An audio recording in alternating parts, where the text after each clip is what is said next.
पाकिस्तान समेत सॼी दुनिया में अॼु इंसानी हमदर्दी जो आलमी ॾहाड़ो मल्हायो पियो वञे। ही ॾींहुं इंसानियत जी ख़िदमत, ॾुखियाईनि में काटल माण्हुनि जी मदद ऐं कुदरती आफ़तनि पोड़े हंगामी हालतनि में इंसानी हमदर्दी जी जज़्बे खे इजागर करण लाइ मल्हायो वेंदो आहे।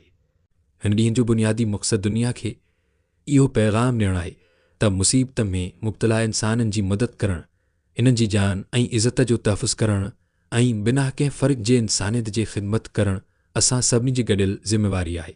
पाकिस्तान बि कुदरती आफ़तनि ऐं मुख़्तलिफ़ हंगामी हालतनि खे मुंहुं ॾींदड़ मुल्कनि मां हिकु आहे, जिते रेस्क्यू इदारनि, इमदादी तंज़ीमनि, इबीअमी रज़ाकारनि ऐं आम शहरियुनि तरफ़ां ॾुखी वक़्त में मुतासिर माण्हुनि जी मदद लाइ अहम किरदारु अदा कयो वेंदो आहे। इंसानी हमदर्दी जो आलमी ॾहाड़ो असांखे इहो अहसासु ॾियारे थो त इंसानियत कंहिं हिकु मुल्क, क़ौम या मज़हब ताईं महदूद नाहे, पर ॾुखी वक़्त में हिकु ॿिए जो साथ ॾियण ई हक़ीक़ी इंसानियत आहे। अचो त हिन ॾींहं जे मौक़े ते अज़म करियूं त पंहिंजे आस पास मौजूदु ज़रूरतमंद, बीमार, ग़रीब ऐं मुसीबत में मुब्तला माण्हुनि जी मदद कंदासीं ऐं इंसानियत, महबत ऐं हमदर्दी जी जज़्बे खे वधीक मज़बूत बणाईंदासीं।